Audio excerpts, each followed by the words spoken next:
जैसा कि मैंने अपनी एक वीडियो में बताया कि मैं ऑप्शन स्ट्रैटेजीज़ पे ज़्यादा बिलीव करता हूँ रादर देन चार्ट्स देखने के। उसका एक रीज़न है जो मैं सोचता हूँ कि मुझे कन्विंस करता है कि मुझे ऑप्शन स्ट्रैटेजीज़ पे ज़्यादा ध्यान देना चाहिए या मैं ऑप्शन स्ट्रैटेजीज़ की तरफ ज़्यादा इंक्लाइंड क्यों हूँ।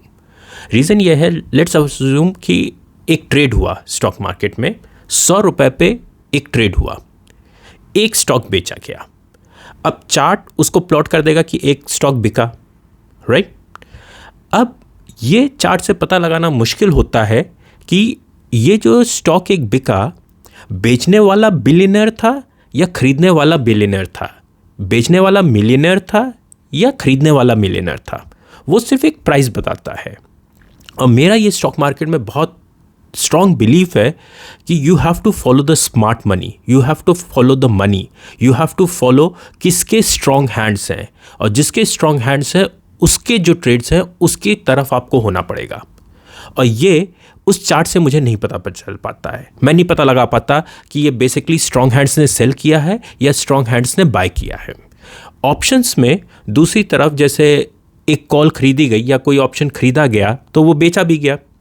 बेचने में क्या होता है, फ्यूचर का मार्जिन लगता है। जितना फ्यूचर में मार्जिन होता है उतना मार्जिन रिक्वायर्ड होता है एक ऑप्शन बेचने के लिए, और उसमें प्रॉफिट लिमिटेड होता है। मे बी आपका एक ऑप्शन बेचने में आपका 1 लाख का मार्जिन लग जाए और आप सिर्फ उसमें से कमा पा रहे हो सिर्फ 100 रुपये।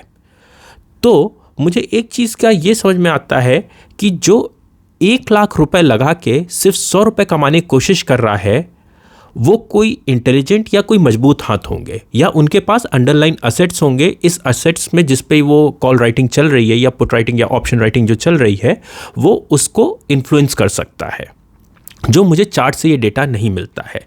तो इस मारे मैं ऑप्शंस की तरफ ज़्यादा जानना चाहता हूँ, मैं ऑप्शंस को ज़्यादा समझता हूँ, या ऑप्शंस से मुझे ट्रेड ज़्यादा प्रॉफिटेबल निकलते हैं क्योंकि मैं ये समझ पाता हूँ कि स्ट्रॉन्ग हैंड्स किस साइड हैं और वीकर हैंड्स किस साइड है। मुझे सपोर्ट और रेजिस्टेंस ऑप्शन के डेटा से ज़्यादा अच्छा मिलता है रादर देन चार्ट्स के उससे।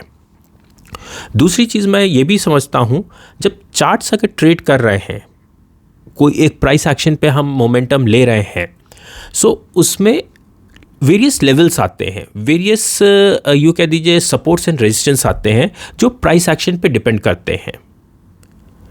जो प्राइस एक्शन वहाँ दिखता है, अगर आप ऑप्शन डेटा देखेंगे तो जो चार्ट्स बनाएंगे आगे चल के वो ऑप्शन डेटा में आपको पहले ही पता चलने लग जाता है कि यहाँ पे रेजिस्टेंस होगा।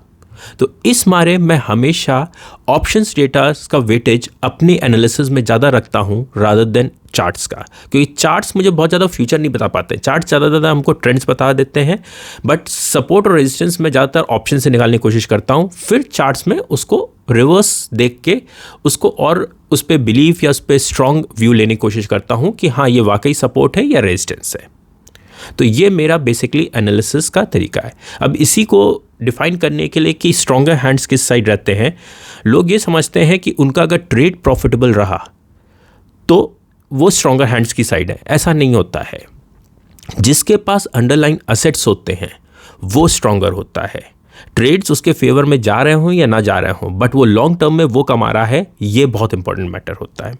मैं एक एग्जांपल लेता हूँ कि अभी क्रूड का एक एग्जांपल लेता हूँ कि क्रूड ट्रेड कर रहा था $70-80 पे, एंड लोगों ने बताया या कई बड़े इन्वेस्टर्स या यूँ कह दीजिए कि कई बड़े एडवाइजरीज उन्होंने बताया कि क्रूड $70 से $100 जाएगा, और क्रूड $70 से $100 गया भी।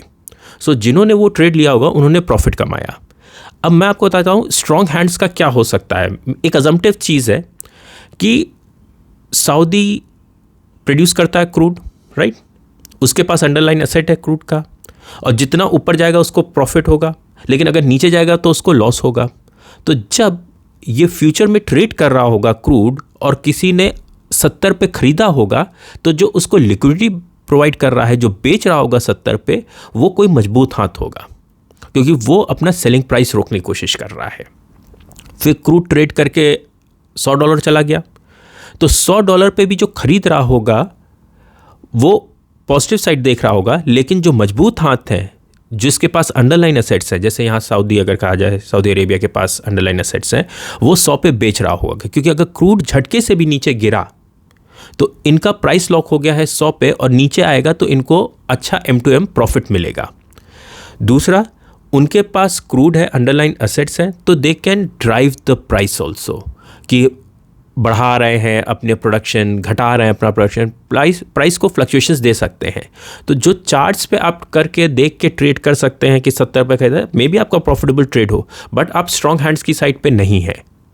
सो किसी दिन भी वो एकदम से आके किसी भी कंट्री के फेवर में वो कह सकते हैं कि नहीं, मैं क्रूड का प्रोडक्शन बढ़ा रहा हूँ, और क्रूड एकदम से $80 आ जाएगा, $70 आ जाएगा, $60 आ जाएगा। सो ये फ़र्क होता है बेसिकली एक स्ट्रॉन्ग हैंड और वीक हैंड में। वीक हैंड थोड़े से स्पेकुलेटिव होते हैं, स्ट्रॉन्ग हैंड्स बहुत डेफिनेटिव होते हैं।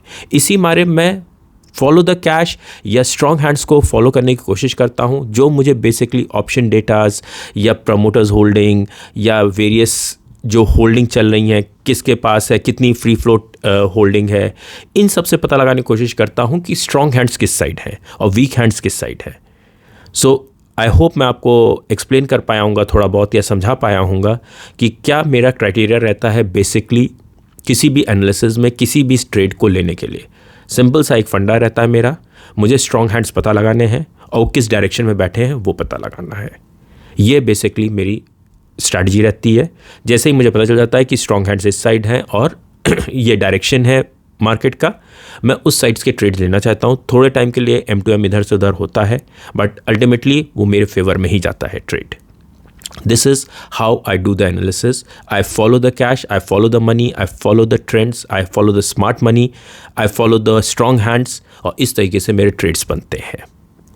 चार्ट्स एक बहुत ही इनिशियल स्टेज पे या लेटर स्टेज पे मैं देखने की कोशिश करता हूँ कि किस डायरेक्शन में है, तो कितना और हो सकता है, या एक हल्का सा आइडिया लेने की कोशिश करता हूँ प्राइस एक्शन पे।